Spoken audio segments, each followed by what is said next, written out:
Welcome back.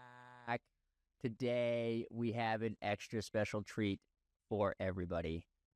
My guest today is an OG musician. This guy has pounded the streets. He's been in the subways and he's been on some of the biggest stages in New England and abroad. He is a local member of this community. He is an artist, an incredible artist with print all over the Seacoast.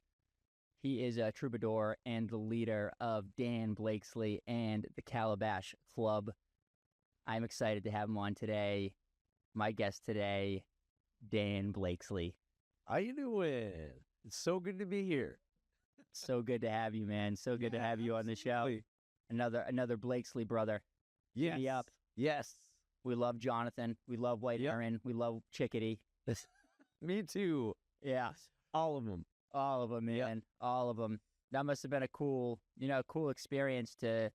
I revel in that sometimes. I have two brothers I'm one of five. I have an older sister, a younger sister, and then two older brothers. Yeah. And I always, wish that me and my brothers. So I grew up in Massachusetts, South Shore, Massachusetts, town called Easton. I wish sometimes that we built more of a life around where we grew up. We kind of all separated and got away from our area. Right. But you and Jonathan have kind of doubled down on this. I mean, I know you've been all over the place. Yeah. Like, you live around here and you perform around here a lot, and your art is everywhere around here. So it's really cool. Yeah. I lived like in various places all around New England, like through the years. Like I'm from South Berwick, and I lived in Portsmouth for a good long spell, Newburyport, and then Boston for a really long time, and then Providence for a number of years, and then I was just driving 60 hours a month to coming back up here to play shows, coming back to hang out with family and friends, and I'm just gonna move back to the home state of Maine, and then I can go to any of these places, whenever I want, like Providence a couple times a month, or Boston, or Newburyport, or whatever. So it's good to be back on the home turf. Yeah. How long have you been back? Almost 4 years now. It's been amazing. I feel like I loved living in all of those places, and I feel lucky to be part of those communities still, because I'm still playing and making art and involving myself in those regions. And for whatever reason, every time I would come over the bridge to Maine, I just take a big sigh, just like, home. I know, man. I know what you're saying. You have those drives where you're going to a place where you're going to be able to relax, and when it's home, I feel like that's actually something that not many people have anymore, because less and less people have it. Because, like you said, like my situation, I'm gone from my house, from where I grew up, in the town that I grew up in. I have no tether to there anymore because my father has now sold the house that we grew up in. Right. And so it's like, oh man, like there's no tether to go back there, and that, the places that you grew up, the streets that you grew up driving on, the woods that the woods that you played in.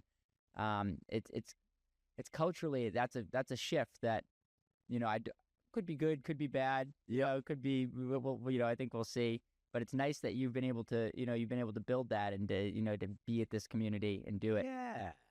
Yeah. So you love all the places. Where was your favorite to live? What I mean, like there's so many favorite things about each place, but like take for instance Newburyport. Like, everyone in that community is so nice. Cyclists. It's so nice because I've been a cyclist since high school, not like Jonathan. Jonathan goes every day. Yeah. But it's like, I find that, I would cycle around Boston, and you really got to watch what you're doing, and same with Providence. But for whatever reason, Newburyport, like, I see a cyclist, you can cross. Oh, we're going to pause as a car to let the cyclist go through. But like, it's amazing. It's and just like, it's a very friendly town. I tend to be the kind of person, I don't care where I'm living, I always like connect with people, walking down the street, give them a nod or just say hello or like whatever. And some people go, "Oh, what is up with this guy?" And then some people are like, "Oh, wow, heck yeah, good day to you too." I have that same energy. You know, like I just walk down the street and people are like can be offended by just like me walking. I don't even have to say good day. It's just like, oh man, look at this guy. He's being positive and enjoying life, like right, and beaming. Naturally. Yeah. What I see, I mean, Newburyport is Yankee homecoming. That's what when I think of Newburyport. That's what I think. God, The Yankee homecoming festival. Yeah, It's like it's what a long, beautiful festival they do there. yeah, they do it. I think it's every. I can't remember. I thought it was every Monday. No, every weekend that there's a holiday Monday. I'm pretty sure. Like that's how it was when I was living in town. Yeah. And I remember that was the hottest gig I've ever played in my life because I was scheduled to play Yankee Homecoming at noon, and it was a day that was 102 on a black stage with no tent and for 2 hours. And there was hardly anyone like even on the streets. There wasn't even hardly anyone like under trees watching. It was crazy. And I was like, you know what? I'm going to do this because I want to see what it feels like. You know, and it was like I went through 1.5 gallons of water, and it was crazy. The stage was just a pond of sweat. The stage was Dan Blakeslee. It was. I made my mark. Oh, dude, I know exactly like what you're talking about. Like right in the center there, like right in the center. Yep. Yeah, and they put all the tents around it. It's so good. Yeah. Well, I was in the back part in the not the direct center with all the big trees. I was in the part where there's literally no trees. No, I know. Just There are people out there. And I kind of think that, like, dude, it's pretty. Like, this is like dead summer, and it's like musicians. You know, this homie that I know, Lee Biddle. He does some cool songs. If you know Lee, yeah, and he sings there. And so, like, I remember going to see him and just being like, dude, it is so hot, and like you guys have no. They finally gave him. I think there is like an overhang now there where they have like, some type of banner, some type of covering. That they put up, but it was just like, man, these poor guys are not protected from the elements. Yeah. So what about Boston and Providence? What about those spots? I loved them. It's like I moved to Boston. I was working at a lobster restaurant in Ogunquit, Barnacle Billy's, and after a couple of years working there, I was also going to art school in Baltimore. And in Baltimore, I started writing songs, started busking on street corners. And so I would do the same thing in Ogunquit. And this friend of mine, Scott Williamson from grade school, who got me the job at Barnacle Billy's, he had moved to Boston and to Somerville. And he's like, man, you should move here and busk in the subway. You can make your rent and busk on the street and everything. So I moved down, I was graduating art school, went home for the summer to work, and then moved down to Boston, and was probably there about 15 years. Davis Square, off and on, but yeah, I started out in Davis Square when it was cheap to rent there. It was crazy, and then kind of I bebopped all around Somerville, and the last place I lived was Union Square before I moved to Providence. Before the rents just got so exorbitant. Dude, yeah, I was offered literally half price rent in Providence, and I'm like, cool. I've been hanging out in Providence for 28 years now. Anyway, I have a bunch of friends there, so I'm just gonna move down. Yeah, trading some of the Irish friends for some Italian friends. Yep, exactly. I love it, man. I'm a South Shore, Massachusetts kid, so I was 30 minutes from Providence. 35 minutes from Boston. Yeah, exactly. So you're right in the middle. Right in the middle. Yep. I spent both that. The first bars. There was this bar in Providence that was called Mug Shots. And they used to just let 18-year-old kids in all the time. Not even just 18, we were 15. Oh my God, 15, 16 years old, driving down there going to a bar. What is going on? Crazy. Boston, it's a really, Somerville's a cool place. I used to love the flatbread. It's so the bowling alley and everything. Yeah. Oh my God, so bring it. Yeah, the candle pin. Yeah, and it's funny because that was my first real introduction. My first real introduction is I had a friend who lived up in Portsmouth, and he told me about flatbread, and then he ended up working at the Somerville Flatbread and he brought us there, and I was like, whoa, that's a different type of pizza. I like that pizza a lot. I like that vibe. So good. Flatbread's the best. It's And their vibe, their energy, their vibe, like, oh my God, so good. what they put out. Yeah, it's a place I don't mind paying $30 for a pizza. You know, like I mean, I mind it, but I don't. But I still do it. Right. But there's another. I can't say it's the best pizza ever because I don't know. You spent some time in Boston, but I don't know if you ever made it to get like in the South Shore of Massachusetts. There's something called bar size pizza. Singles. They it comes in a little pan. It's like 10 inches, it's small, very crispy, and it's personal. It's a personal pizza. Yeah. It's like a famous thing in the South Shore. I don't know if you ever I stumbled, don't think I've ever had one. dude. All right. If you ever I know where I'm going when you're very soon. very soon, when next time when you're on your way down to Providence, maybe stop in, give yourself like an extra hour. Yep. Stop in Easton, go to Ultimate Pizza, Cool. or go to Stoughton and stop at the Town Spa. Yeah, I'll text you these places because these are amazing. This type of pizza, you have to try it. Nice. Yeah, it is amazing. So it's not flatbread is right up there with it, but that's still my favorite type of pizza. Yep. Awesome. Yeah, man. So yeah, so you were in art school and you kind of did like what a cool origin story. Like, hey, I'm doing this, because you're in art school.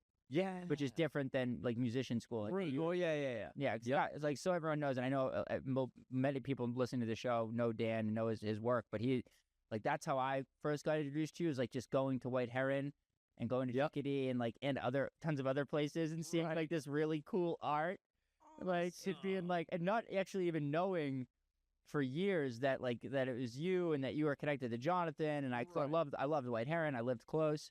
And so just seeing some of your prints, like the submarine, the submarine print was amazing, yeah, dude.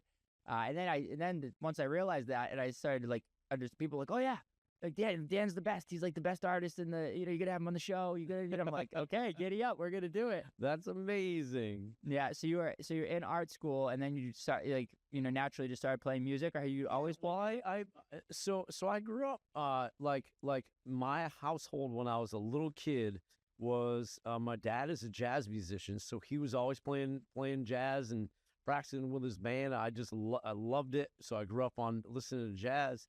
And then my older brother Jonathan introduced me to hip hop in like 5th, 6th grade. So we started a little breakdance troupe. We were little breakers and listening to hip hop and rap and just like really digging it. And then my dad joined a country band playing drums. So those musicians would come and practice at the house. So I started getting into some country. And then Jonathan also introduced me to punk rock in like 7th or 8th grade, and that just floored me. I was like, oh my God, okay, this is amazing. And it just blew my mind. And then so I'm a big musical mutt, and at the time, like between 6th grade and 9th grade, I was like in 10th grade I was playing piano, and my parents got me piano lessons, and I was having a good time. I didn't feel as connected with that instrument as when I would go into Jonathan's room when he's away, and I would grab his guitar and I would play his guitar, not knowing what I was doing. I was like, oh man, I got to figure this thing out. And so then my little brother Christopher, I taught. He was always watching me play piano, and so I taught him something, and within 2 weeks he mastered it. And I'm like, okay, this is clearly your instrument. I think mine's guitar. We're going to figure it out. So when I was at art school, I was going down, I was 18, and my parents got me an acoustic guitar just to have with me at art school. And I didn't actually play it for a couple of years. And it wasn't until my sophomore year where I was just inundated with so many art projects. I just couldn't sleep at night. I was like, the workload on in art school was so heavy that I needed something to escape. So I started playing music on guitar. And then, so that's sort of like how I started playing guitar. It's amazing. Yeah. You started by because you were so busy in art school, which people normally like I don't think people would think that. Like I think people you think you go to art school to not be busy. Right, and, exactly. Right. So I had a lot of people I interact because I went to Mass College of Pharmacy, so I was right across the street from Mass Art. Oh yeah, exactly. We shared a cafeteria. And the little cafe on the corner. Yeah, yeah. Yep. Absolutely. My homie knows. I love it. I love it. Yeah, so the art is that's so cool that you were able to progress into like a different type of art and to add a different type of art and learn that it's something that you wanted to do, and then to like double down on that and be like, hey, I'm gonna go and busk and do this and make a living off of this and just be gritty and get by. Like that's a cool origin story. Yeah. How long did you just that's what you were down there doing, and then you started to kind of maybe get some gigs after that? I started, I would busk every single day that I didn't have a show when I was living in Boston. And I remember I was always coming, servicing up from the subway at Porter Square because I lived in Davis, but then I also lived in Porter Square. And so that was just like the one that was like in between the places I was living. And there was this venue across the way called Toad, and which is such an amazing, tiny little music venue. And I kept saying to myself, I would go there every night after I was done playing music, see music, whoever it was, because they always just book incredible musicians. And told myself, all right, one day I want to play this place so badly. And so I've played there probably 100 times, since. And I'm so glad they just reopened, because they were one of those venues that I was so sad and brokenhearted that after COVID, they just folded. And Toad? It's called Toad, yeah. And so what happened is there's another music venue in Davis Square called the Burren, which is incredible. I know the Burren. Thank goodness those people bought Toad and reopened it. And they reopened the pub next door that was Christopher's. And I can't remember the name of it, but I'm just so happy that didn't disappear. Because and so I started out, playing the subway as much as possible, and then hitting every single open mic possible. Like, it was disgusting how many I was hitting a week just to get my music out there. Like, I would go to Club Passim every week until one day the booking agent was there and he goes, let's have you on the main stage sometime, So Great. It's just perseverance. You want to know what that's like? How you have success in anything is perseverance. Oh yeah. Keep doing it. Don't quit. Yep. Don't quit no matter what. Yep. Keep doing the open mics. keep creating music. Yeah. I love to. I feel like in an alternate world, I could have gone down a path like that where it's like you're making it, man. You're just it's such a gritty lifestyle choice. Yeah. Because it's so. Some folks would say like it's counterculture, right? Like we're supposed to go get a job, do the 9 to 5, have a family. Right. You're in this box, and this is who you should be. And you were just like, nope, I'm going to go play subways. I'm going to go do open mics until I can get gigs and create this life for myself and keep. Because were you creating art the whole time as well? Oh, yeah. Actually, it was kind of funny because I took a good long break from doing art because, like, after I graduated art school, I'm like, I'm not going to make art for a long time. I just need such a break from this thing. Too many projects. Yeah, it was crazy. And so I started playing my gigs. So I booked that entire summer. I booked as many shows as I possibly could. And what happened was I had to make my show posters. So I had to make art, right? So I was making show posters. And in the early days, I was playing places like the Elvis Room and the Blue Mermaid and the Press Room and also the Portsmouth Brewery. And so what happened was the Peter and Joanne for the Portsmouth Brewery saw my art on the posters and they're like, hey, do you want to make some beer labels? I'm like, oh my God, I would love to make beer labels. So I made 8 beer labels with them or so. And that was my introduction back into making art again. And so every day now, it's like I tend to do like 3 or 4 hours worth of art. Say it's a day that I have a show. I do 3 or 4 hours worth of art during the day. Then drive to my show, set up, and then depending on what time the show gets out, sometimes when I get back home at like midnight or 1, I do more art until like 2, and then You can call it. get some sleep. What what type of art are you doing now? Like, how much that has that changed a lot? Or are you the techniques that you learned and the disciplines that you learned? Are you still doing that? Yeah, because I mean, when I was at art school, freshman year, they're like, "Okay, what's your major going to be?" I'm like, "I have no idea. I love painting. I love drawing. I love sculpting. I love printmaking. I love this and that."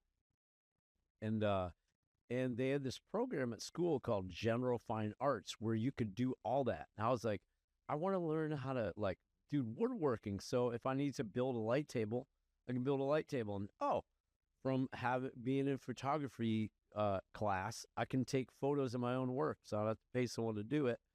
And so I think in general, I feel like I kind of bebop around like during the day doing many different projects involving art and music, and it's sort of like it's hard.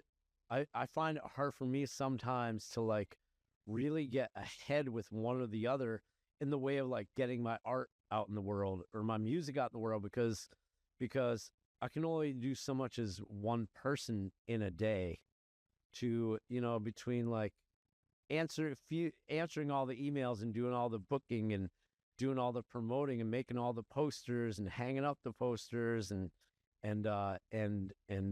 managing myself that I'm sort of like it's kind of like a big cluster of different tasks I got to do every day, but I've never felt more fulfilled in my life. Yeah, that's where you like. I think most people don't focus on that, on fulfillment, and they just focus on the story that they and the stuff that they need, Right. instead of like true fulfillment. And that's it's neat. It's a neat. You wake up every morning, like, even though sometimes you have a lot going on and you're not able to. Yeah. You're not getting your music out there, or they're causing you. Each is causing it so that you don't get the other one out there as much. You want it to be that way. You love it that way. Yeah. Because it's fulfilling you, and is that true? Well, no, I mean, I would love to have my music out there more and a broader spectrum of my art out there more. And I feel like I've even tried a thing where I do, okay, every year I'm going to say, the 12 months of the year. Okay, what months of the year am I going to focus on art? When am I going to focus on music? And I've been trying this thing, I really got to kind of stick to it a little more, but usually I do a lot of show bookings, and most of my shows heavy touring stuff between April and like October. And then I shift into making more art because it's the holidays and people are looking to get art for holiday gifts and whatnot. And then in deep winter I try to give myself a little break, and not feel like I have to constantly work all the time. Output, yeah. And but that's when the time of year where I have more time to be like, hey, songwriting or other artistic ventures that I want to do on my own. That's not a commission piece, but I feel like in the times that I did have a manager, and there were only a couple, it escalated my career in ways that I couldn't not have possibly fathomed doing it on my own. And so that's one thing that eventually I'd love to get like a manager, so I'm able to like focus more on songwriting and doing more of the art, and find someone to help me book shows so I don't have to constantly be emailing people back and forth. Because like I think what some people don't know about being a musician, if you book your own shows, sometimes it takes like 15, 20 emails to book a show. Like sometimes it takes, 1 or 2 emails to get through the booking person, but sometimes it takes like 6 or 7. And then once you get through, then it's the back and forth, like, oh, what time's the show at? How much I'm getting paid? Oh, I need to send you photos. Oh, you need to like whatever.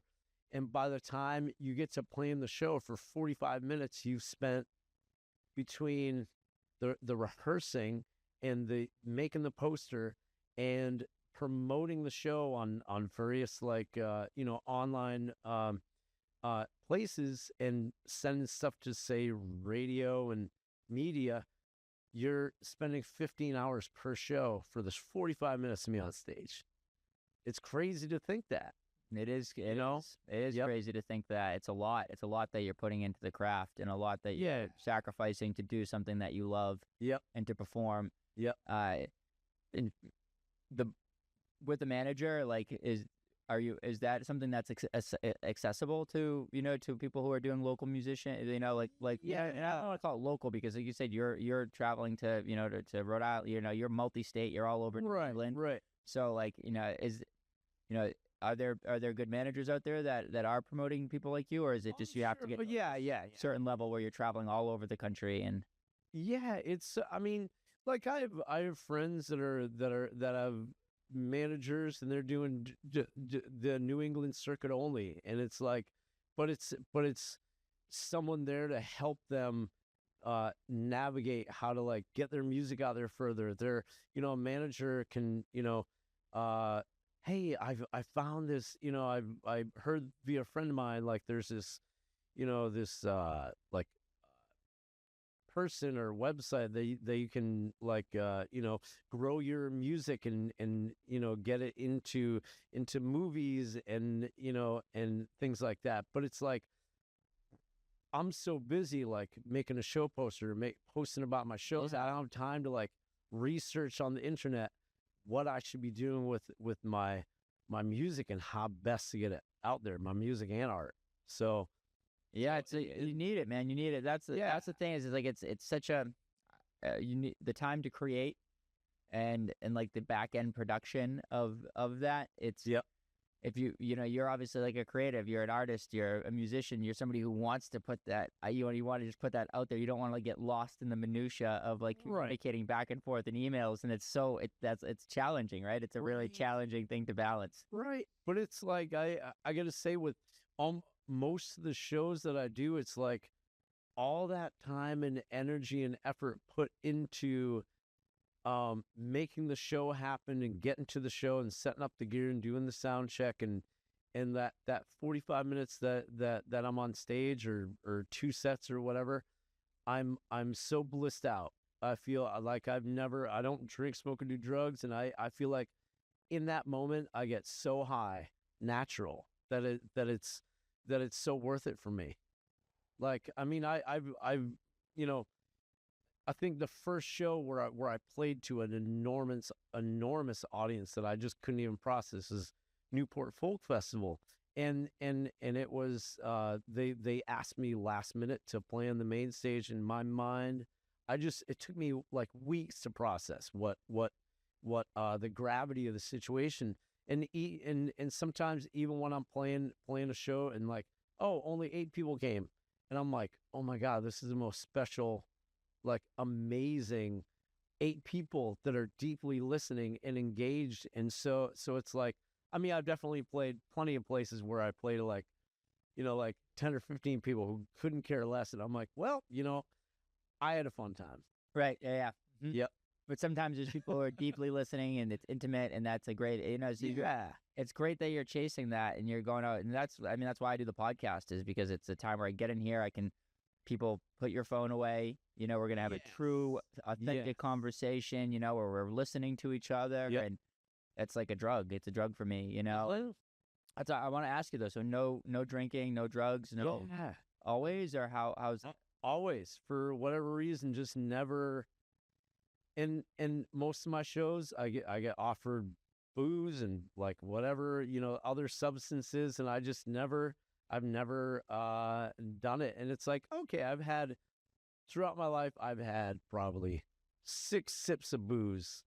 Like, okay, wine at church when I was a little kid. It's terrible. Are you kidding me? This is disgusting. And then like my dad, like when I was like, maybe like, I don't know, a young guy, like let me have a sip of his beer. And I was like, this is terrible. And then, just throughout my life, I've never felt like I like needed it or desired it. We all know how important strength training is for long-term health, but it can be hard to know where to start. I was in the same spot a year ago. You want to make sure you're doing exercises right, avoiding injury, and getting results, but it's easy to feel lost without a plan. That's when I found On Target Fitness. At On Target, you get a custom strength program, personalized attention in a small group setting, and the nutrition coaching you need for real lasting change.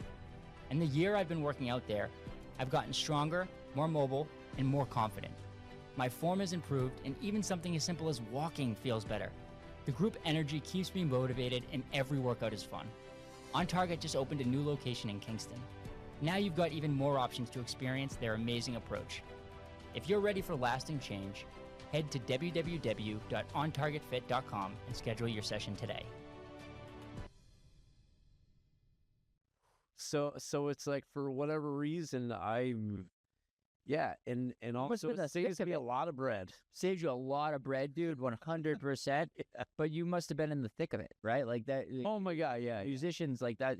Sometimes I think that, and it's because they're obviously chasing the musician dream, but that I've seen a lot of my friends who do this for a living, that they get caught up in it. They need to have the drinks with it, and especially with the alcohol, and it's like, oh man, that's a tough lifestyle. And Right.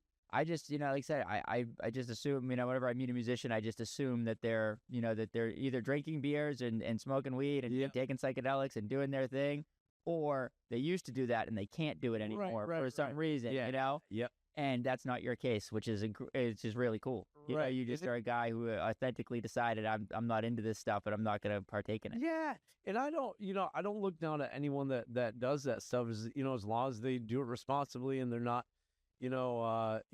being cruel to anyone. Like if you're like a psycho drunk, it's like, don't drink so much.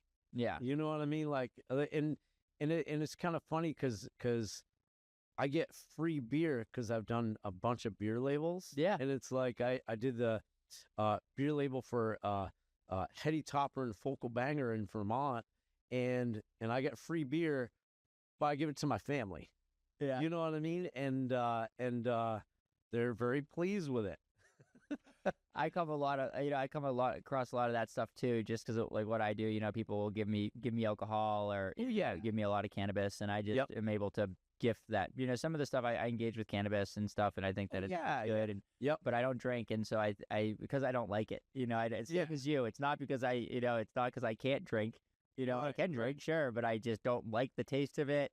I don't like the way that it makes me feel the next day. I don't need it to. Like I said, we're the guys who are walking down the street just like, hey, like, how are you doing? Like, hey, what's up? Like, we don't need that. We don't need it to connect. So that's it's a cool story, man. That you're not engaging in any of that, and you really are honed into like your connection with your creativity. Oh yeah, I think there's something to that too. Yep. When you're not, it's kind of wild because I think that sometimes the substances can, mushrooms, psilocybin, LSD can help you access different parts of creativity. Oh, without question. But at the same time, I think it can take away from it as well, potentially. Like that authentic connection that you have with yourself, and so I'm just always up in the air about it. Yeah. I mean, I definitely feel like marijuana has so many like medicinal properties. I know it.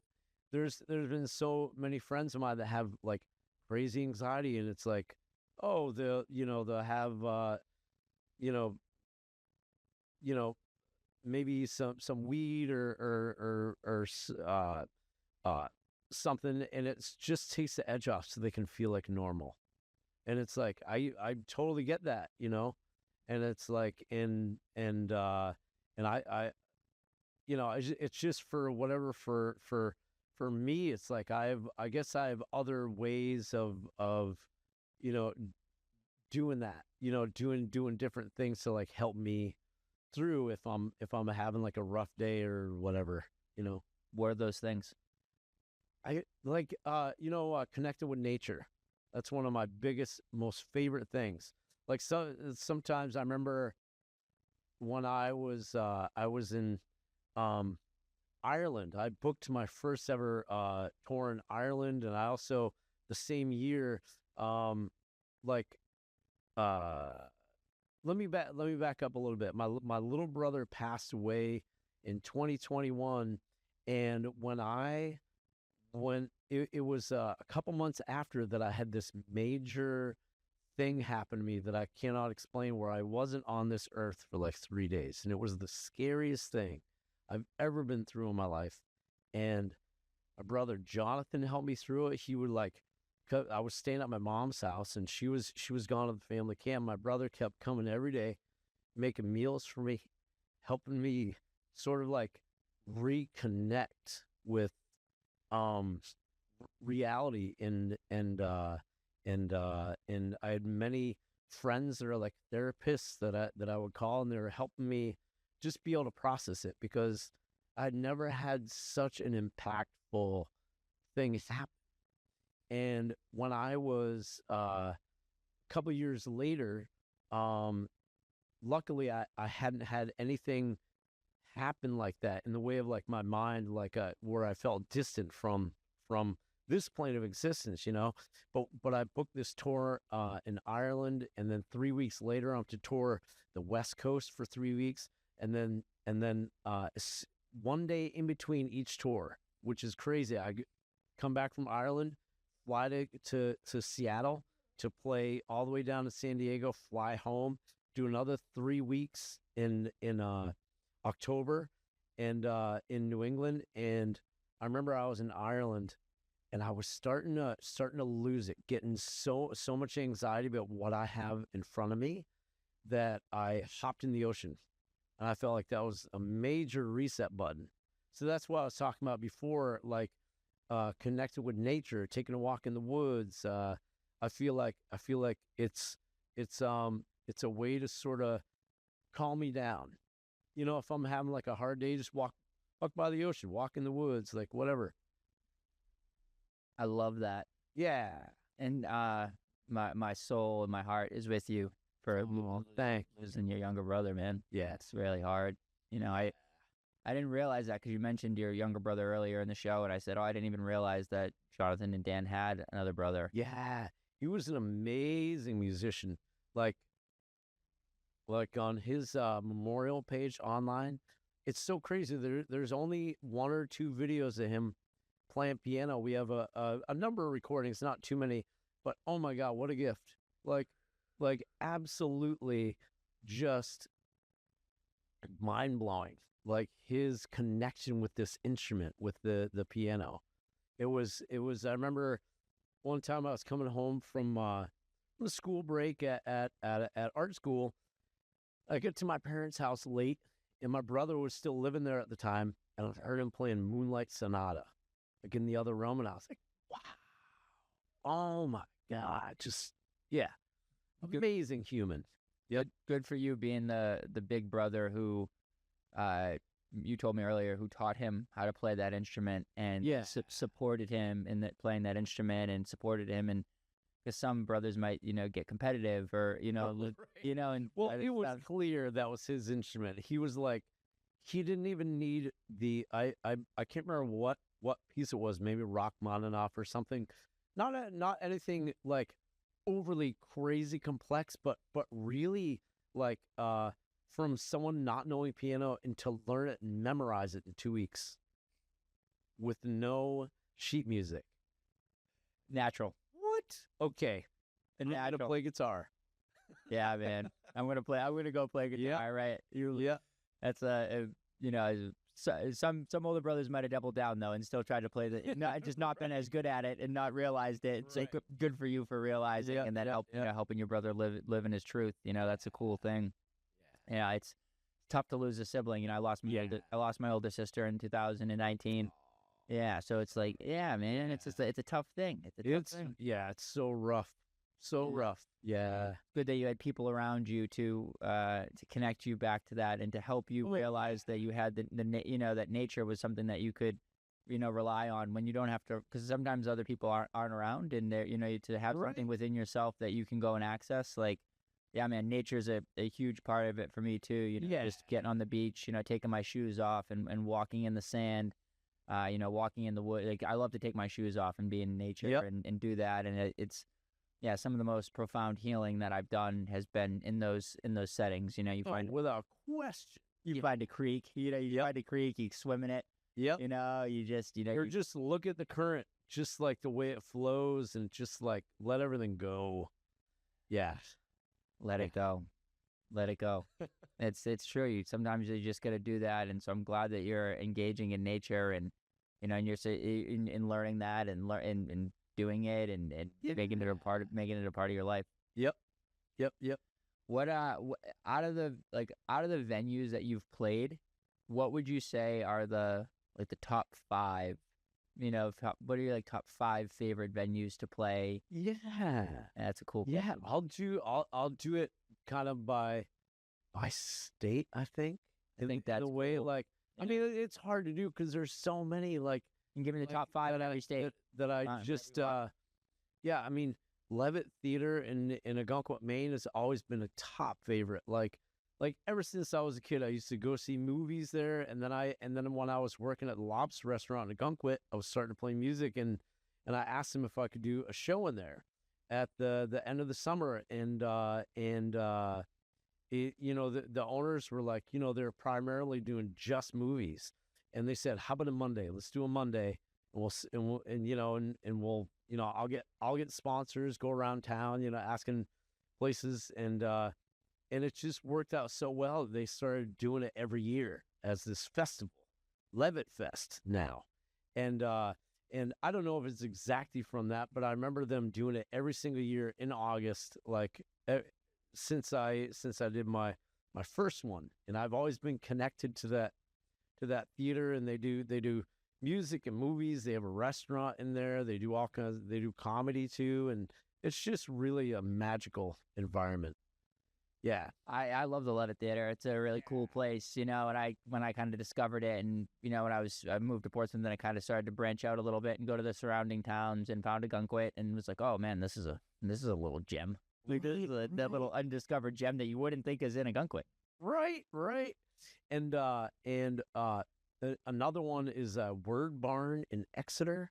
That one, oh my God, it's so amazing. It's like this eclectic music venue on a farm, and it's just like the vibe and the energy is just so beautiful. I mean, and there's so many other like amazing New Hampshire places like the Press Room and various places around, and it's like it's hard to like pick, really. But there's also in Burlington, Vermont. There's a place called Radio Bean and Light Club Lamp Shop. They're connected, and that's like one of my favorite music venues in the entire country. Say the name Just again. Radio Bean. Radio Bean. Yeah, and absolutely incredible.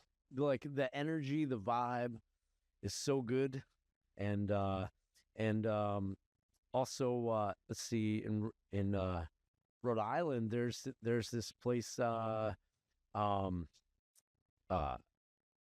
Trying to think, Pump House Music Works, and it's in a town, or it's kind of confusing because the main town is Wakefield, but it's really in South Kingstown, but it's also in Peacedale, so it's kind of confusing. Peacedale is like a hub, kind of like Alston is to Boston, okay, that kind of thing. But that place is amazing. Also, another music venue recently that opened that I've just been enamored with is called Myrtle in Providence. It's like a really eclectic, like arty, vibey spot that has a vintage clothing store in the venue. That's cool. It's amazing. That's cool. Yeah, I like Pump House Records. That's in South Kingstown. Oh, Pump House Music Works. Pump House Music Works. Yeah. Okay, Pump House Music Works. Yep. And then By Door Eye. also in Massachusetts, one of my favorite rooms is Dreamaway Lodge. It's this old mountain roadhouse on October Mountain in the Berkshires, and it's just like eclectic bohemian weirdness, beautiful energy spot.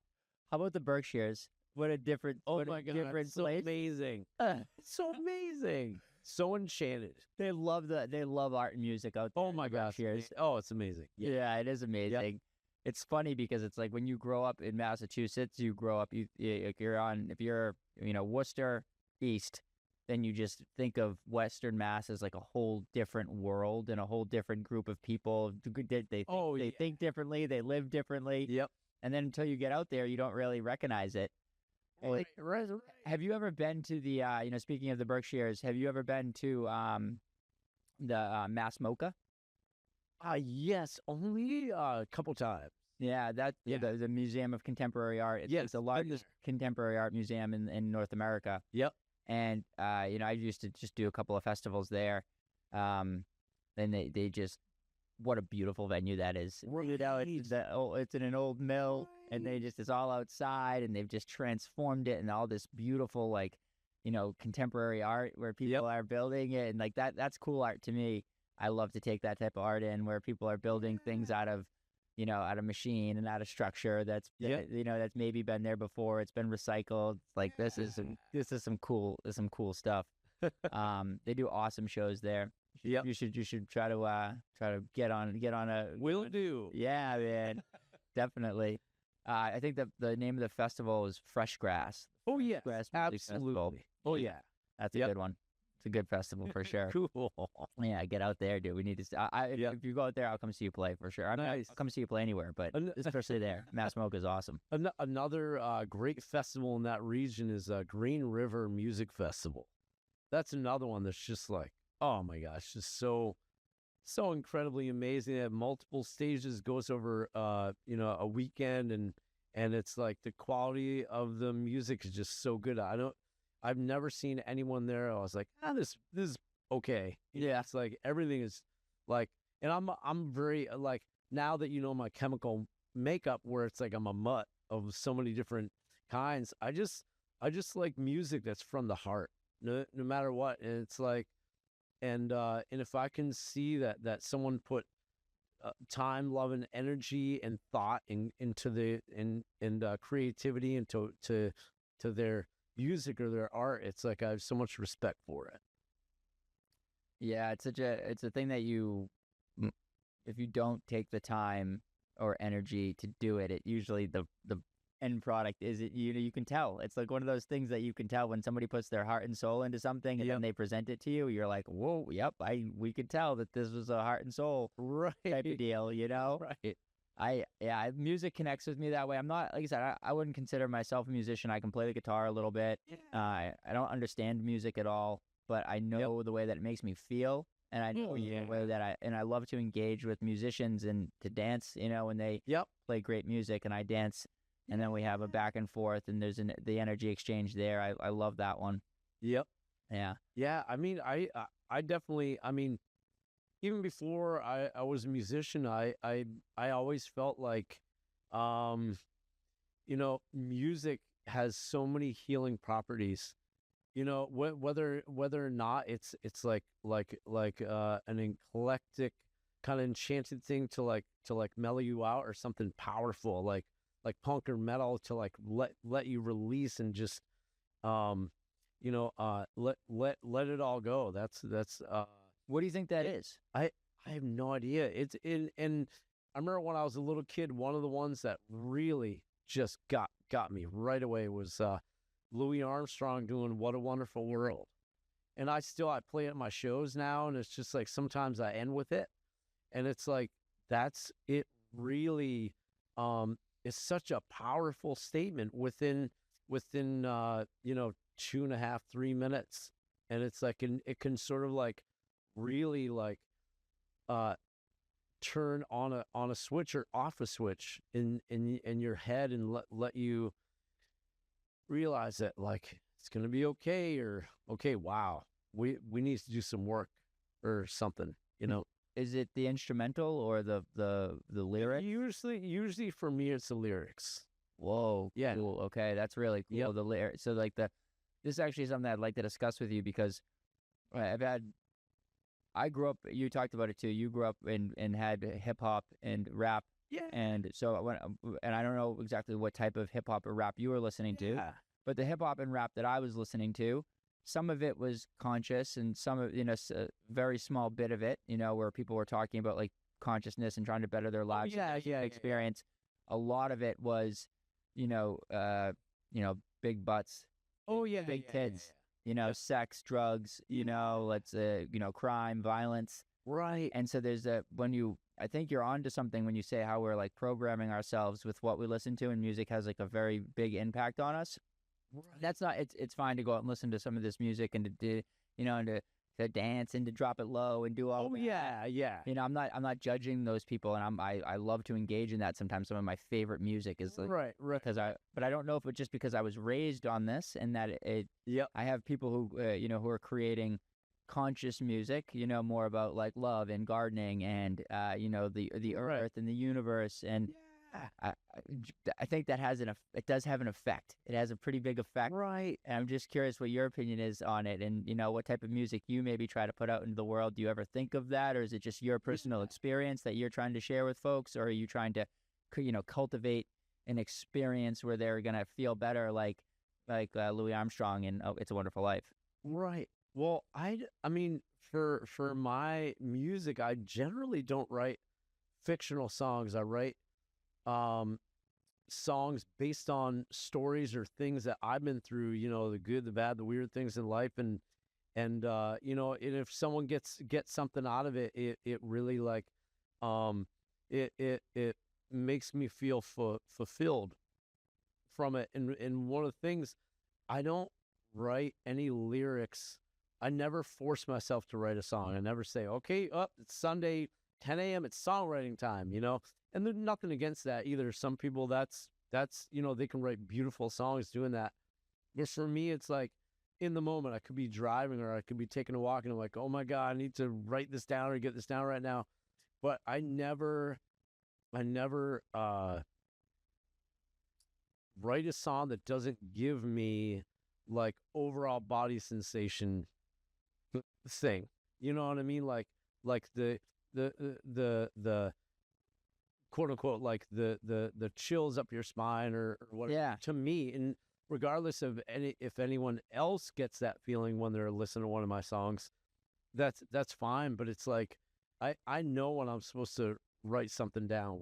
When I think of something creatively and it's like, it sends a spark through me, I'm like, that's the one. Cannabis products are becoming more popular every day. Whether you're looking for the best night's sleep, trying to mitigate daily stress, or just trying to enjoy some laughter with friends, OG Cannabis is the store for you. OG Cannabis has an unbiased approach that is unique and simple. Unlike the competition, they don't sell their own manufactured products, but instead proudly showcase the best vendors across Maine. A dispensary like no other. Come and visit today at 18 American Way, Elliott, Maine. OG Cannabis. Oh, and don't forget to use my promo code, Dr. BeeWell. See you guys there. Giddy up. Musicians talk about that a lot, right? Like it's this, it's a download that maybe it's not even from them, It's like they've just created this conduit and they've learned the instruments and they've had a good enough relationship with the music where they're given, they're given these lyrics, right? Oh, yeah. They're downloaded into you from source, from God, whatever, whatever you want to call it. I also like I also do this Halloween sideshow thing.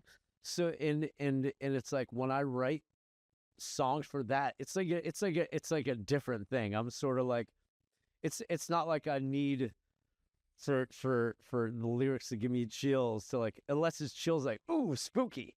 But I do this thing called Dr. Gasp, where I do an all Halloween sideshow in October, and it's like all songs I wrote about jack-o'-lanterns, vampires, witches, ghouls, and it's kind of like if Monster Mash-esque, but like Monster Mash meets Tom Waits, like this sort of like weirdness, but not like super dark, but yeah. So I have like, I guess, many different styles of songwriting that I do, but I feel like with doing those songs, that gets the weirdo art punk energy out of me that doesn't quite come out in my other stuff. When people know that, like, I remember, like, I was at like a metal show in Portsmouth, and someone come up to me, they go, "What are you doing here?" I'm like, what are you doing here? What are you talking about? I said, this is some of my favorite kind of music, but they just didn't expect that because they know me as like a singer, songwriter, country folk guy, and then, but when it comes to Halloween, it's like, that's when I can get that pent up, like arty weirdo, like punk, like energy out. That also like feels good, like releasing that, that can be right up there with doing a song that has profound, like, emotional content, as profound as doing something that I just let everything, out of me on stage. And, just, I feel so grateful for this existence and for this experience. It's like, when I was a little kid, my parents said, you do whatever you want to do in life that makes you most happy. And I chose art and music, and they've been behind me every step of the way, and I feel so beyond grateful. Are they still with us? Yeah, thank goodness. Wow, man. Yeah, that there's something to that right there. Those there's a lot of parents who listen to this show. A lot of moms, a lot of dads. I'm a dad. One little, 2.5-year-old son. I got another baby coming in December. So I think about this stuff a lot, man. And those words to you, your parents gave to you, say, do whatever makes you happy, and then to support you along that way, and not necessarily have expectation of you to be one way or the other. Yeah. That might be that might be the most powerful thing that a child can get. Right. Oh, absolutely. Without question. Mm-hmm. Yep. Without question, like just telling them that they can be whoever that they want to be, authentically themselves. Right. Yeah, it took me a little longer to figure that out. I went to pharmacy school first, and then was like, oh, I don't think this feels really good. I don't think this feels really good. Not necessarily aligned with like what I'm putting forth into the earth. And I love pharmacy, and I think pharmacy can be great, and some of it is great, but it just wasn't necessarily aligned with where I was at that time period. I needed to find a new way, and that was. Sometimes can be shaky if you don't have that confidence in that instilled from a young age, just like, hey, you can do whatever you want and it's okay, you can be be who you are, and constantly just trying to support people in that. It's wonderful that you had that they had that experience, and kudos to your parents. Absolutely, love them like crazy. Giddy up, man. They're doing good, like I said, raising some good boys. With the where music is going, I do feel sometimes though that and you're great. Your opinion on this is be incredible, because sometimes the festivals, right? Like people get really hyped up for these big festivals. And I just saw, you might. I was gonna say, I didn't know that they're doing metal bands in Portsmouth. I didn't know that there's metal bands playing in Portsmouth. That's happening? Sure. Okay. Yeah. Okay. That's still happening? Yeah. Oh, man. I got to find some more. I got to find out where the metal bands are playing and go into experience, because I love to explore all types of music. Yeah. 100%. But so the festival scene is changing. I don't know, it's very high priced tickets. It's very extremely high priced. Yeah, extremely high priced tickets. Just like everything. Yeah. It doesn't feel like it's meant for the actual connection of the bit. It's almost like it's you think you're going there to connect, to get the music, authentic experience, then you don't necessarily get it. And this, I'm talking about bigger festivals, not necessarily like the Fresh Grass at Massimo. Oh yeah, that one you're gonna likely connect like on. Bonnaroo or whatever. Yeah, Bonnaroo. Yeah, I mean, I don't know anything about Bonnaroo really. I've never been there, so I can't comment on that. But I know what you mean, like the bigger festivals. The bigger festivals, yeah, and so even some of the ones that are local, a little bit, like they just did Boston Calling, in Boston, and I'm a huge Dave Matthews fan, and that's awesome. But I decided not to go to the festival. I'm going to go see him in Guilford, because I prefer, I love Guilford. That's the best. That's a good venue. I think that might be the best amphitheater in the country. Because the artists, what they show up to play, they're so happy because they do a great job of it's owned by Live Nation now, but before it was family owned, and the family is still actually running it for the next 10 years. So like a good 10-year run before things could get really fucked up there. Wow. But yeah, I know, dude. I know the corporatocracy of it. But I'm glad for that family because they obviously did a thing for a long time in creating this. Like, it's family. You go up there and like you go to 1 or 2 shows, and if you're just a patron, you feel like you're a part of the family. Everyone's so nice. They know that, they know that that person is spending money and that they're trying to enjoy their time. They might be up at the lake. They might be traveling from somewhere in New Hampshire. And dude, Guilford is just like a special, special place. That's where it still exists.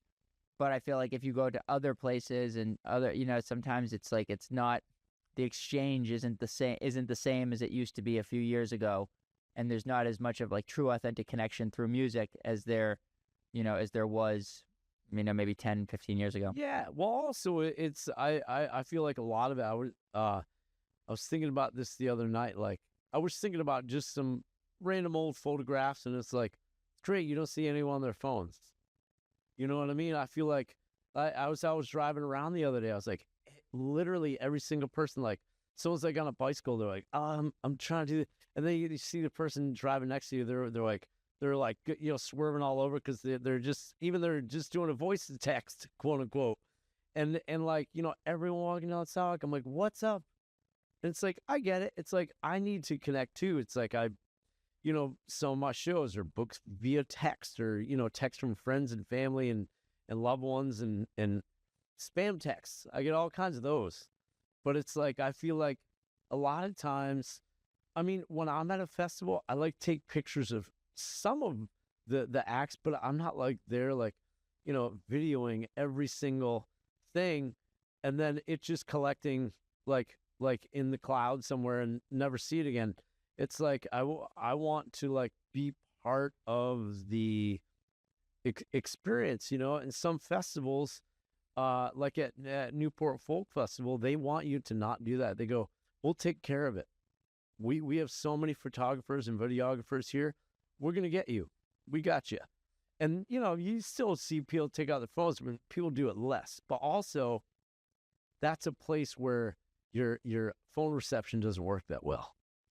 That's very helpful. It is very helpful. That is very helpful. Down in Thames Street in Newport. Yep. Yeah. I spent some time down there, man. Had some fun down there. Yep. Newport's a fun place. It is. Yep. Fort Adams.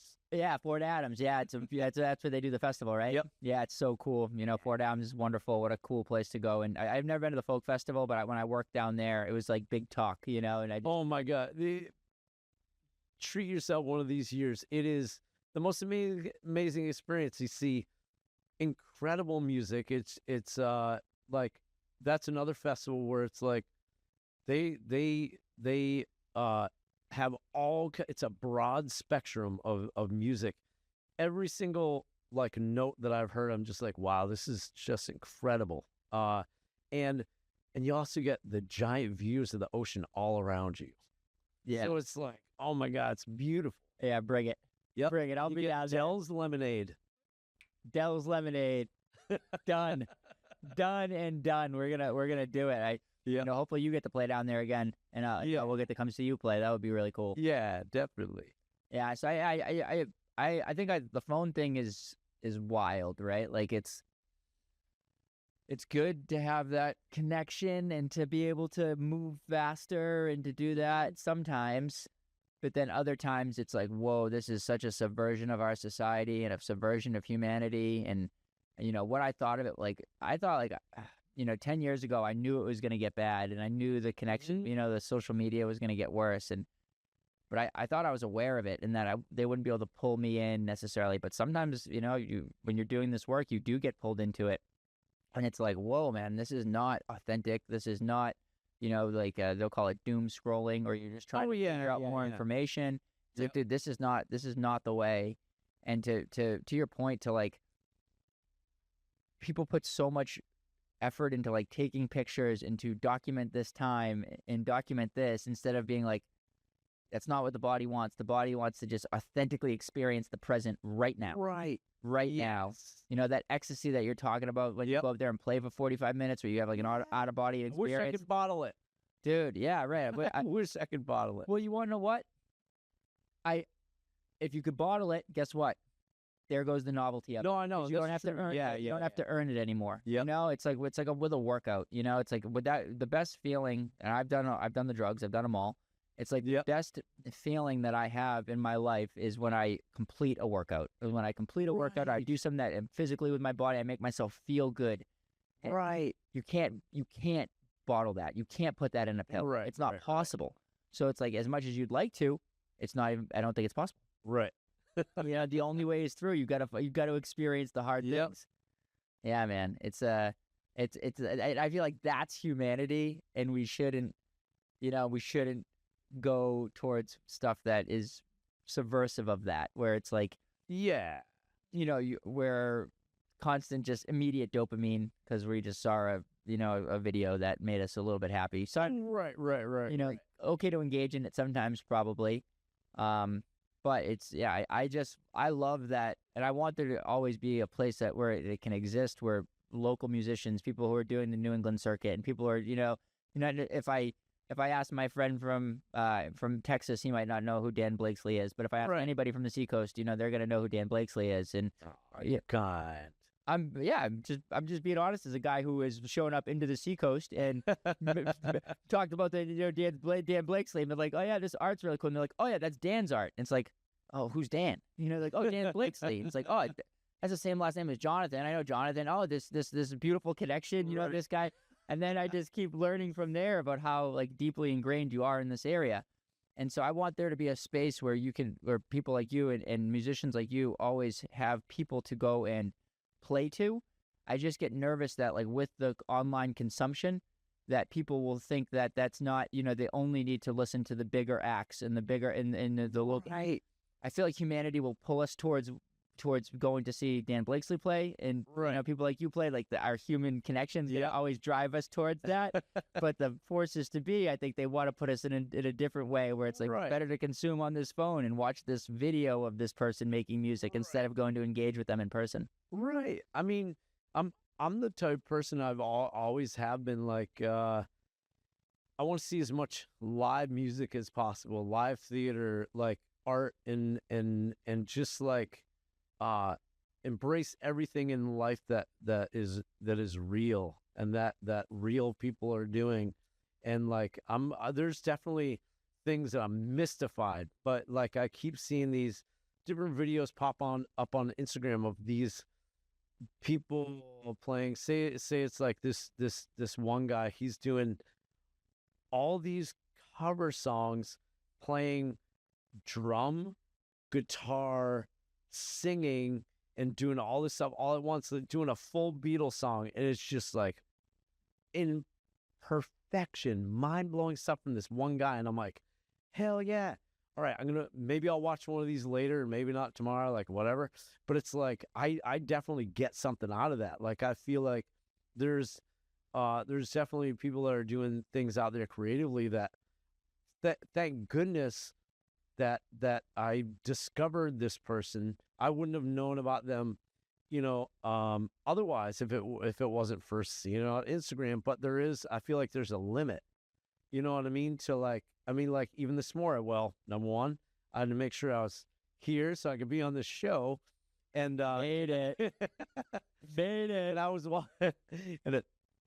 watching some Instagram stuff, either through friends or just random stuff, suggested stuff that I'd want to see, and like I was like, wow, this is pretty cool. But hey, man, I'm going out, stepping out, off with the phone. And what I've been doing lately, actually, too, is when I make art, because I make art like on a day that I don't have music, I'm probably making art like at least 6 to 8 hours, sometimes more. And even on days that I do play shows, I'm usually making art for like 3 hours or 4 hours. But what I've been trying to do lately is turn my phone upside down, so I can't look at it while I'm in this thing. Because like I feel like in the last X amount of weeks, it's like, getting a text here and there, or like, it's mainly the text part, and I'm like, oh, nope, I'm in the zone. I need to be in the zone, and I want to be in the zone. Yeah. And how much better has your art gotten from that? But the I'm not connections sure. I just started. But I bet the process, right? The process. No. I You feel more like connected to the process. I've been able to get deeper into the art. That's what I'm saying. Yeah. Where it's like, I get up from the desk after like an hour and a half, and I'm like, wow, I was in there.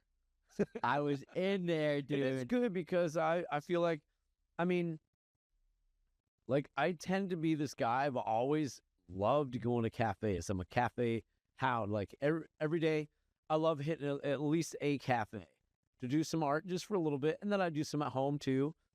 But I feel like at home, man, there's so many distractions. I have a drum set that's really fun to play, and I play it all the time. And there's an accordion, there's multiple guitars, there's a bass. So it's like, or wow, there's a bunch of dishes. Yeah, it's stuff to do. Laundry. Yeah. Oh my God, I want to fix this thing or that thing. But I feel like, yeah, I've been trying more and more to like, just there's a time and a place for the phone, and there's a time and the place for real connection. That's perfect. There's a time and a place for the phone, and there's a time and a place for real connection. And I think that like blurring those two, I think those two things get blurred right now a little bit too much, because it takes an immense amount of discipline to be able to, do what you're saying, and to say, hey, I want to create art, and I want to do my job, and I want to take. That's why it's like the phones need to get out of schools. Like kids shouldn't have phones in schools ever. That's a crazy thing. Exactly. Like there's no good excuse for it. They shouldn't have phones. And so but at the same time, it is really beautiful when you do want to use it in the right way to connect with somebody that you're not able to connect with all the time, or to learn something that you're not able to learn. Like if we were just using it for that, what our ancestors, when they saw like, oh, you have this device, this is what I would use it for.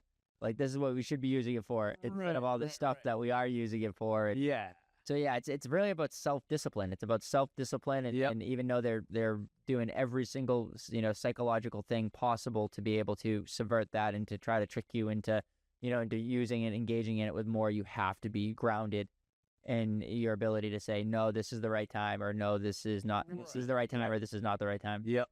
Yeah, man, that's I think that's a good way to put it. Nice. That's a good way to put it. Cool. So you are you going to be doing any touring, this summer? I don't have any like major plans to do any big touring until the fall. When I always do like a tour with my Halloween sideshow Dr. Gas. Dr. Gas. Yeah. So it's like I always like, no matter what, every year there's a tour happening, and it's always in October.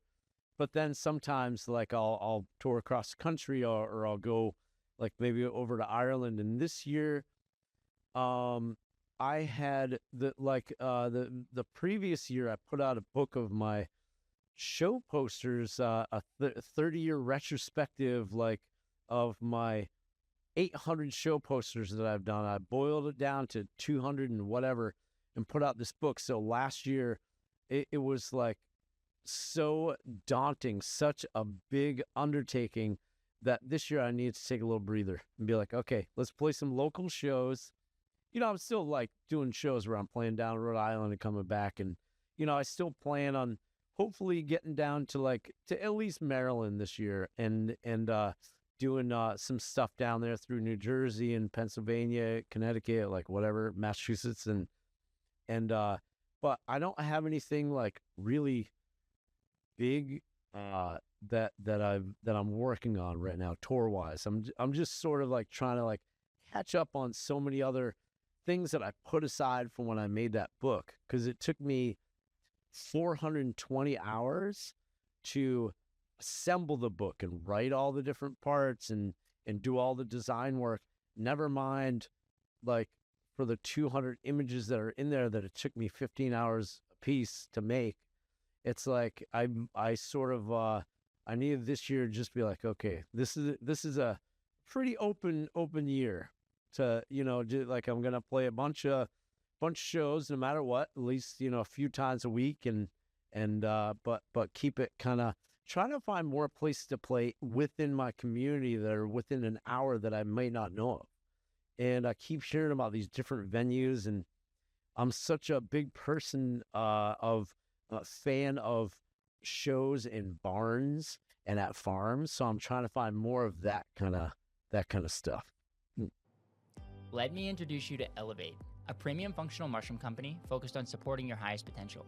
They offer a range of powerful supplements crafted from the finest medicinal fungi designed to naturally enhance your well-being.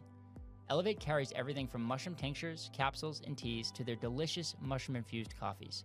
All of their products are made with USA-grown mushrooms and contain only wild medicinal mushrooms, no psychoactive compounds. I personally use their Focus Tincture every day and love their chai tea blend. It's my go-to for a calming yet energizing boost. Elevate's products support mental clarity, immunity, and overall vitality. They ship nationwide, so whether you're new to functional mushrooms or already a fan, Elevate has something for you. Check them out at shopelevatemushrooms.com, where you will find a detailed description of each product and experience the difference for yourself. Yeah, figuring out where you like to play and doing your thing, and I think that's great. Like, I love shows on farms, and like the Vernon family farm, they do a lot of shows over there. Yeah, it's pretty cool. Yeah, I mean, I think that it's great that you're able to have a base of a place where you can call home, and you can feel like you're reconnecting to that. You kind of have done the touring thing. How many times have you been to Ireland? I've been to Ireland 3 times, and when I went in 2023 for that tour, it was the first time I ever played music in Ireland. Okay. And I had to. I kept seeing all these different friends going over, and they're saying, "Oh my God, you have absolutely got to go." And they said it's touring in Ireland and Europe is very different than the U.S. And so I was like, all right, I'm going to do it. I had to find the right year that I didn't have too much other stuff going on. I wanted to find a year that I was coming out with an album to make it special. Yeah. So I reached out to a bunch of different booking agencies over in Ireland, because I heard like sometimes they'll book the tour for you and everything, and give them a percentage of what you make from the shows, naturally. And I wrote to a bunch of them. They said, "Have you ever toured Ireland before?" I was like, no. They said, "We can't help you." I'm like, what? Shoot. Now I got to book this whole thing myself? Oh my God. So I spent like, it was like 3 weeks before I'm about to go to Ireland. I'm like, oh my God, I have like 2 shows so far. So I got to like crank and try to book as many as possible. And I managed magically to book like 16, 17 shows over there over the course of 3 weeks. And it was the most magical experience. Like, sometimes when say I'm playing like a beer hall somewhere in the U.S., it's like, okay, there's a number of people that connect with your music, but most people, they can't engage. They're in big parties, like they're drinking beer, and in Ireland, it's so crazy. I remember almost every single place I played that, say it was a beer hall that held 100 people. People are loud and rowdy and boisterous. As soon as the music starts, they're silent. And I've never experienced that in my life. And I'm like, wow, this is like scary, how quiet it is. And listening to every single spec. And like, I remember this like big metalhead guy that came up to me with like a Danzig t-shirt on. He goes, "Man, can you play more ballads? More songs that have like the lyrics? Can you tell people the story behind the song?" I'm like, this is amazing. This like blows my mind that like, people really, he had never heard of me before in his life, but he was like really had to wanted to connect, and I just like, I'm hoping that someday, like, more places will be like that. There's definitely certain places I've played in this country, like where it's like maybe a big beer hall or whatever, people do connect more, but I feel like over there, it's amazing. I remember going to a festival, and it was the same thing. I was at a festival over there, not playing. I was just going to the festival, and it was in this really loud bar that probably had 150 people in it. And in between acts, this woman wanted to share a song a cappella. pin drop. Even the bartender stopped like shaking drinks. And it was like, wow, man. Unreal. This just happened naturally. Yeah. So cool. That is really cool. Where in Ireland were you? All over. I definitely like, since I'm my own booking agent and I was doing it sort of last minute, I just took whatever gigs I could find. So I ended up having to crisscross a ton. Oh, So yeah, I was in like Galway and Dublin and just all over the place. yeah, it's cool. You're at Cork, County Cork. So you were able to. You rented a car and you just kind of drove yourself all around. Yeah, white knuckle in it the whole time. Yeah, on the other side of the river. Drive. So, yeah, on the other side, you're and the speed limits are so crazy. I'm on this old farm road, and it says like, whatever, 80 kilometers or 90 kilometers, and the brush is hitting the side of the car. But you're still like, I'm basically doing like 65. Going another 70, and there's someone behind me like, come on, let's go. It was nuts. The narrowness of the road. Yeah, the narrowness of the roads. And when I brought the car it's insane. When I brought the car back to hand it in, I'm like, oh man, this thing got mangled. And it's because the brush, whatever brush that lines the side of the road is like this really coarse brush, and the roads are just narrow. And I brought the car back, and he goes, it's got a few scuffs, whatever. I'm like, thank God, man. I thought he was going to be like, needs a paint job. Yeah. There goes your $500 deposit. Right? Dude, it's so, I've been to Ireland, and when you drive on those roads, you're just like, this is wild. This is such a different experience than, and they just do it. They just whip around, going, 78 miles an hour, these small little narrow roads. Yeah. Funky. It's funky.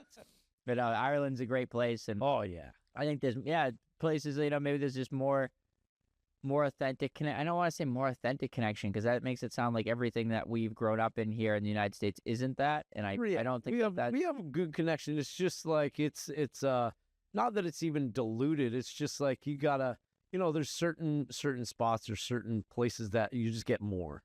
Yeah. I think that's definitely true, and maybe it's just because it's like the size of this country, and we are the people who like truly honed in capitalism and truly honed in like production, and producing, and that those two things don't always go in line with connecting on a deeper level, where everyone's trying to. You have the metalhead coming asking you about the ballads and the songwriting. That's fascinating to me. It's fascinating. It's cool that you had that experience, that you're able to do a tour in Ireland, and that you're able to that you're bringing your music to to different places, and that you're. You're kind of like, it's amazing that you're able to make a living off of it, and you're able to be happy, and you're able to feel fulfilled. I think that's what like only anybody wants. That's what everybody wants out of life, and not people who are built a certain way or creatives. That's like, just for lack of a better term, that's what I would call it. Right. No, I know what you mean. Yeah. They have it can be harder. It can be a harder existence. I mean, it's definitely like it's been a major roller coaster of like, achievements, major failures, major, like ride the middle of the road for a little while. And then it's like, I mean, like my first ever cross country tour that I booked myself, it took me 5 months to book this 2.5 month long tour. And the entire time that I was out there, I was so naturally high from just seeing our country for the first time all the way, because I had never been past Austin. Mm-hmm. And I remember I was at the edge of Austin, getting ready to go through Arizona and California and Idaho and whatever. And I looked across this field at the edge of town, and I was like, I've never been this far. I'm leaving the Shire right now. This is like amazing. And I remember, like, every 2 hours, the landscape changes. And I remember driving through the desert the first time, and just seeing a redwood tree for the first time. And also it's like, I saw the Pacific Ocean for the first time, and I was like, oh my God, I have to touch it. And I fell down a cliff because I wanted to touch it. So it's like, there's been some rough patches for sure. but I feel each and every day so incredibly grateful that people have taken the time to give a listen or visually see my art or just see what I'm all about, even though they've never heard me before. And also those friends and folks that share about my art and music, out there to a friend or whatever. And it's like, I feel so grateful for that. Yeah. A lot of folks to be grateful to, because I've heard it from a lot of people. Like you said, there's a lot of people who have mentioned your name when we're talking about art in the area, and who I should have on the show, and who I people who I should focus on and stuff. And your name's always coming up. So there's a lot of folks to be grateful out there too, man. Oh, that's wonderful.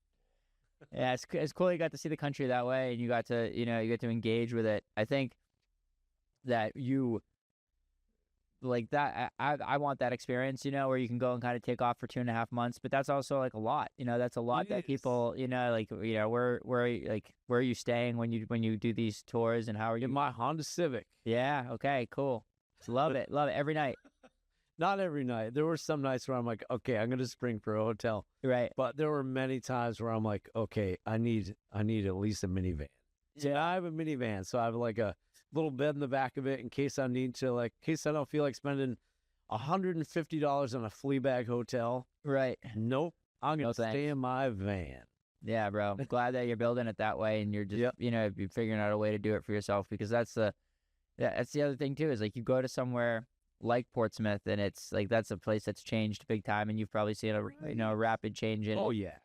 And good and bad, like with anything else, good and bad. But there's you can't rent a place in Portsmouth that to go see a show for less than under $3. Yeah, under $3. So it's like that's a hard thing to do. It's a hard thing to do for people, or never mind if you have like multiple people and family, and you're trying to bring them up to engage with that type of. Yeah.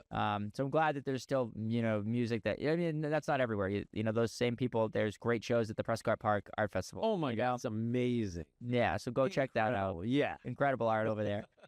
Yeah, incredible art over there. Have you ever played over at the Prescott Park? Yeah. Yep.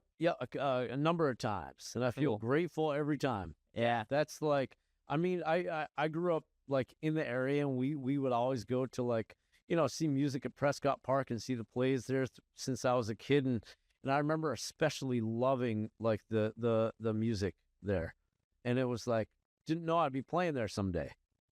Didn't know I'd be playing there someday. Mm-hmm.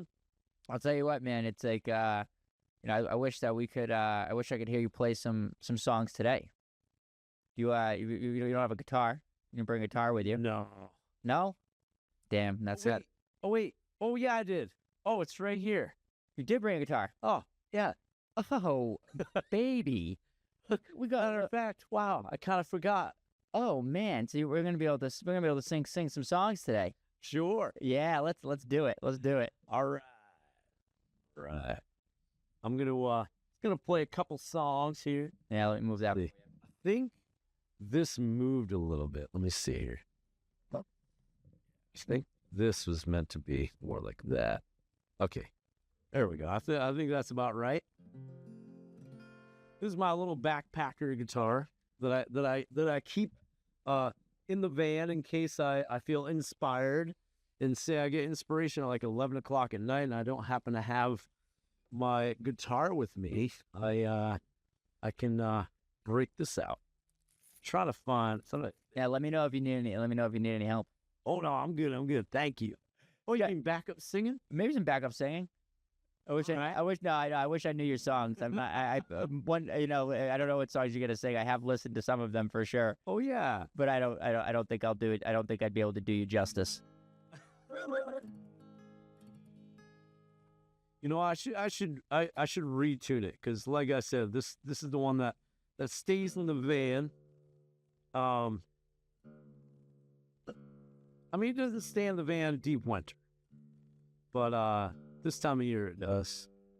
I love a musician who can just tune a guitar by ear. Oh, you think it's that I have a tuner?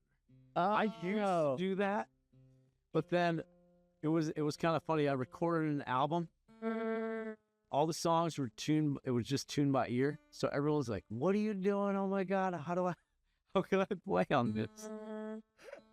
That is so good. You're just creating like new, creating new music and new things that people hadn't done before. That's so cool. Yeah. So I'm gonna play a song called let's see, "Picture in My Wallet." This song is about bringing home with you wherever you go, and I'm very close to my original hometown right now. Right now I'm in Elliott, Maine, and my hometown is South Berwick. So all right.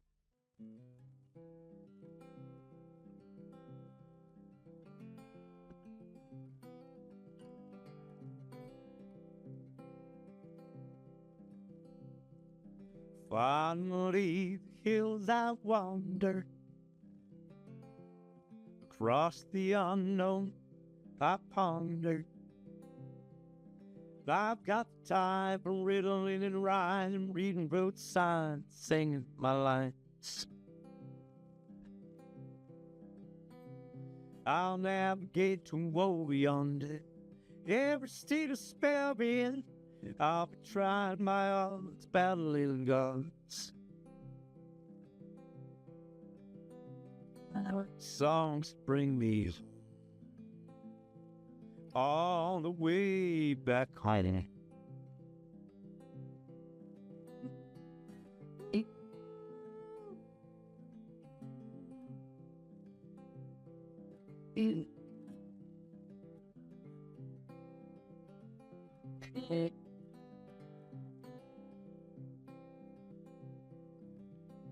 Oh, this fire could use an iron. So help on my clothes. I'll be waiting in a river, sleeping in jeans. Add a little more coal, get a little more steam. Songs bring me home, all the way back home.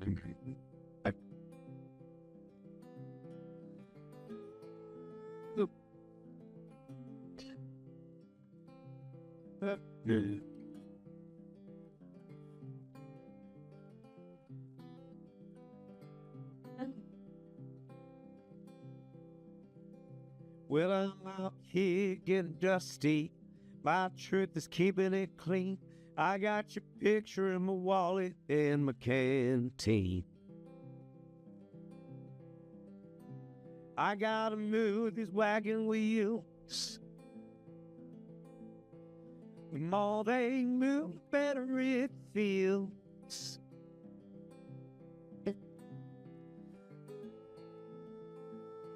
Make me sing.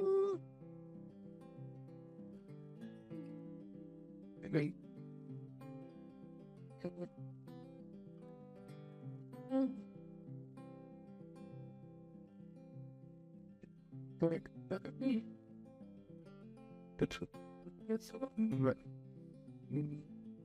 Good.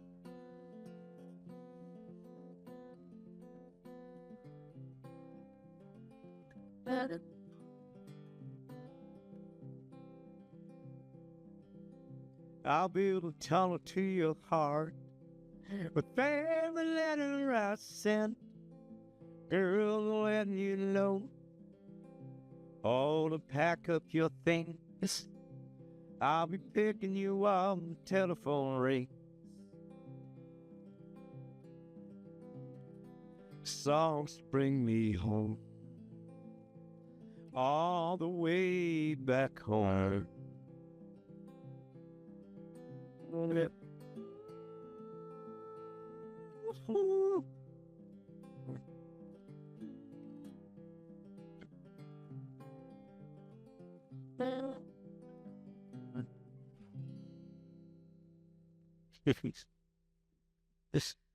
There's that one. I love that one. Thanks, babe. I love the little.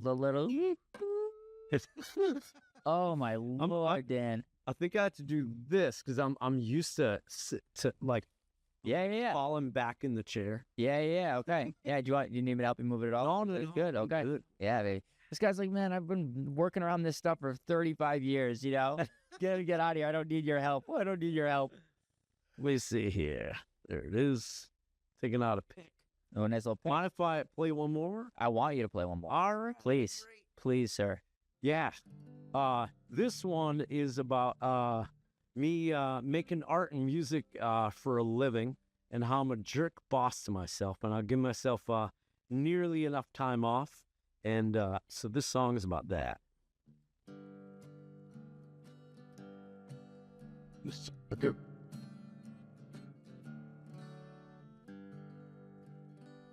Okay.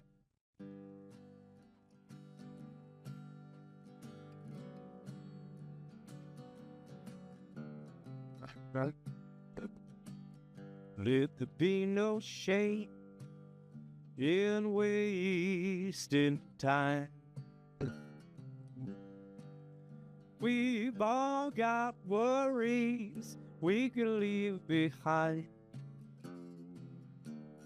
Ride upon a train, no direction, hop a cloud that's bound for drifting. Let there be no shame in wasting time. Let your toes count the grains of sand. And a mermaid may just grab you by the hand. I'd lose my wit if I was a whippoorwill. Here's to the great procrastinator. Even alligators know it's not a croc.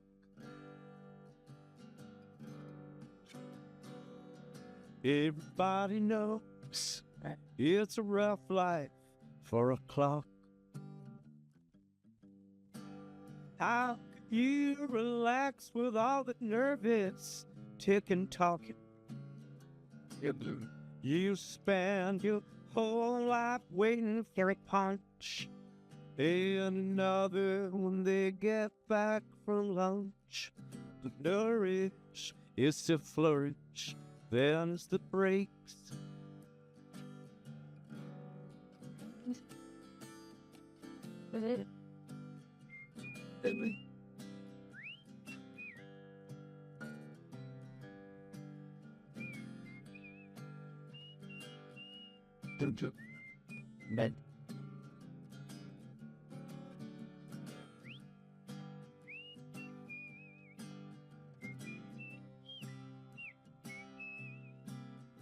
But today,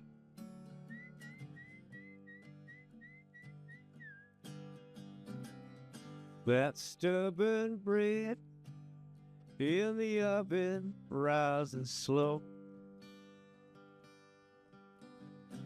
Food of life is smarter than you know. I always takes it easy till a clown needs it in the face. Let there be no shame in wasting pie. Let there be no shame in wasting time. Though we've all got worries, we could live behind. In the afternoon, a little do-si-do, followed by a jelly roll. Let there be no shame in wasting time. Let there be no shame in wasting time.